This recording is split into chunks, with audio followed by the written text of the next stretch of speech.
में एक बड़ा हादसा हुआ झांसी में। बुंदेलखंड का चूंकि पावर सेंटर बताया जाता है झांसी को, और वहां एक बड़ा हादसा हुआ। 10 नौनिहालों की जलने से मौत हो गई। झांसी मेडिकल कॉलेज में भीषण आग लगी और शिशु वार्ड में ये आग लगने से एक बड़ा हादसा हुआ। इस पूरे घटनाक्रम पर पूर्व केंद्रीय मंत्री प्रदीप आदित्य जैन हमारे साथ मौजूद हैं। झांसी अग्निकांड पर उन्होंने क्या कुछ वहां देखा जाकर वो समझने की कोशिश करेंगे। आदित्य जैन जी, बहुत स्वागत आपका हिंदी खबर पर। जी जी मैं आपसे जी। ये समझना चाह रहा हूं कल सर, आपको जैसे ही ये घटना का पता लगा, आप देर रात ही वहां पहुंचे, क्या देखा आपने? और आप अब तक जो आपने भी, तमाम लोग जो आपके समर्थक हैं, कार्यकर्ता हैं, उन्होंने भी जांच पड़ताल करवाई होगी, आपने क्या आपको लूप होल मिले हैं वहां? एक खौफनाक मंजर जिसको कभी नहीं देखने की भावना मेरे मन में है। जिस तरह का एक दृश्य था, चीख पुकार मची हुई थी, लाइट चली गई थी और कुछ डॉक्टर और कुछ सेना के लोग बच्चों को इस तरह लेके आ रहे थे कि उनकी अगर झुलसने के बाद कोई देखे तो वो रोने लगेगा। जी। उस माँ की कोख से जन्मे हुए बच्चे, जिन बच्चों ने 9 महीने दुनिया में आने के लिए बिताए और वो काल कलवित हो गए।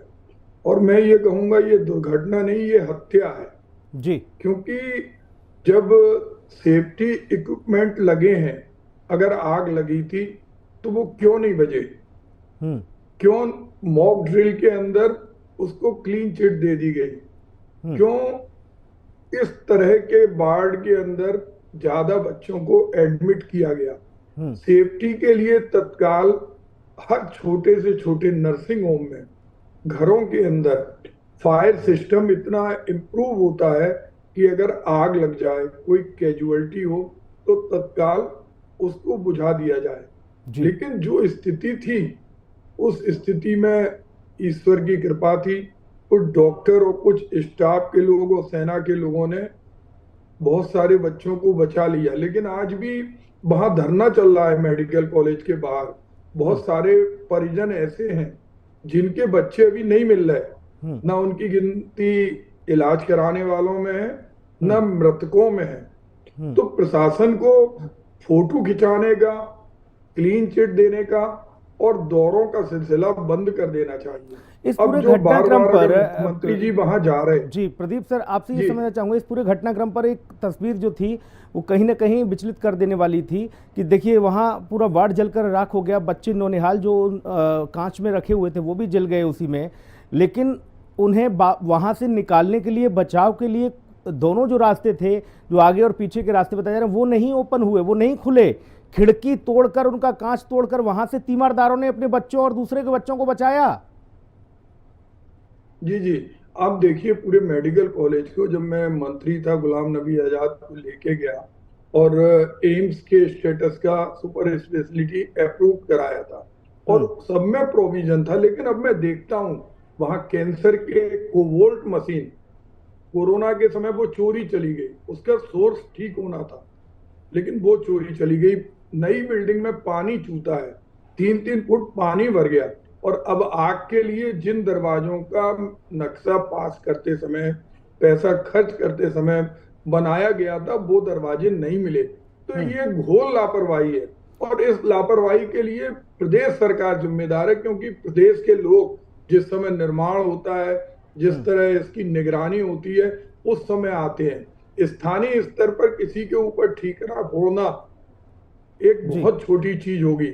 लेकिन हम्म। प्रदेश के जब मंत्री, स्वास्थ्य मंत्री बार बार आते हैं, फीता काटते हैं, उद्घाटन करते हैं, अपनी पीठ थपथपाते हैं, मुख्यमंत्री आते हैं, हम्म। सबका स्वास्थ्य सबका विकास के नारे लगाते हैं, आज ही आए।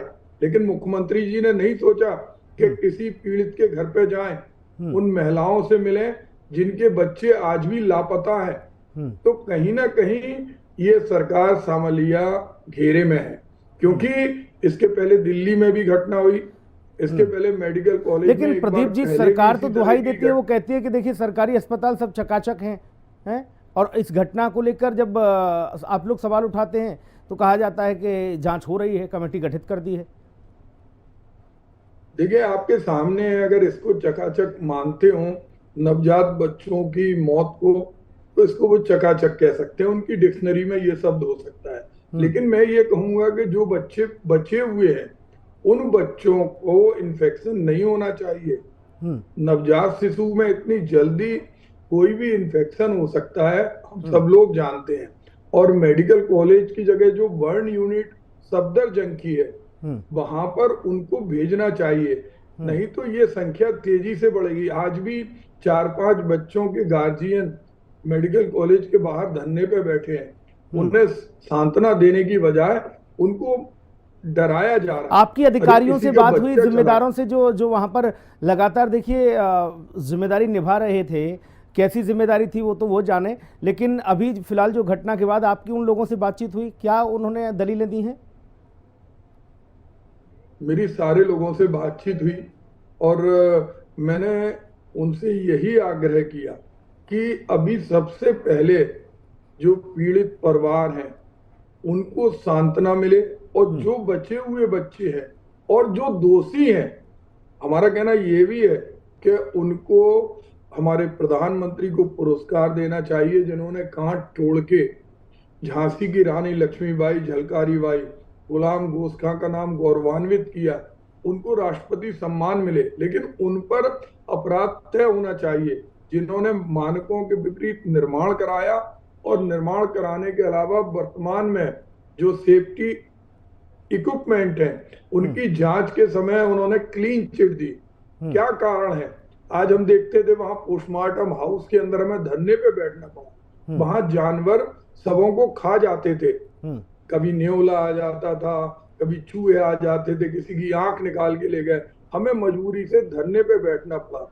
आज जो नवजात शिशु थे वो कहीं ना कहीं पूरे देश के लोगों के दिलों से जुड़े थे, उन्होंने दुनिया में पहली सांस भी नहीं ले पाए, और उनको कितनी उम्मीदों से बहुत सारी माएं तो बेहोश हो गई, कितने लोग तो इस गम को सहन नहीं कर सकते।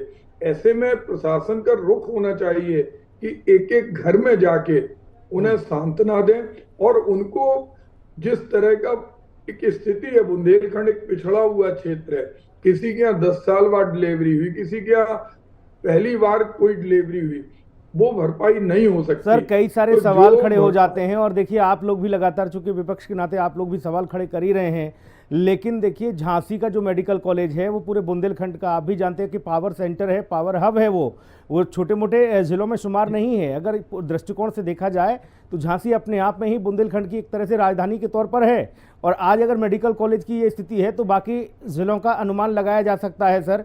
और जाहिर तौर पर आपने जो पहल की है, आपने जो जानकारी इकट्ठा की है, और देखना ये होगा कि इस बाबत सरकार और क्या कुछ कड़े और बड़े कदम उठाती है, और नवजात शिशुओं का जो देखिए सब लोग जो चिंता कर रहे हैं उनके लिए क्या, जो झुलसे हुए बच्चे हैं उनके लिए क्या नई व्यवस्थाएं करके उन्हें दूसरे अस्पतालों में शिफ्ट करने की कोशिश होती है, ये तमाम सारी चीजें। मैं आपसे एक बात जरूर जी सर, जल्दी से जी। कि सरकार इससे सीख ले, और इसमें हमारे यहाँ के जो प्राचार्य हैं बहुत मेहनत करते हैं, लेकिन उनकी मेहनत से कुछ होने वाला नहीं है। हमने अभी देखा था वहां सफाई कर्मचारी का ठेका बिल्कुल लखनऊ से किसी ने दिया। बिल्कुल सर, जाहिर तौर पर करोड़ों दर्शकों ने आपको सुना है, और देखना ये होगा क्या और आगे क्या कुछ कदम उठाए जाते हैं। बहुत शुक्रिया हिंदी खबर पर जुड़ने के लिए, हिंदी खबर से बातचीत करने के लिए सर, बहुत धन्यवाद।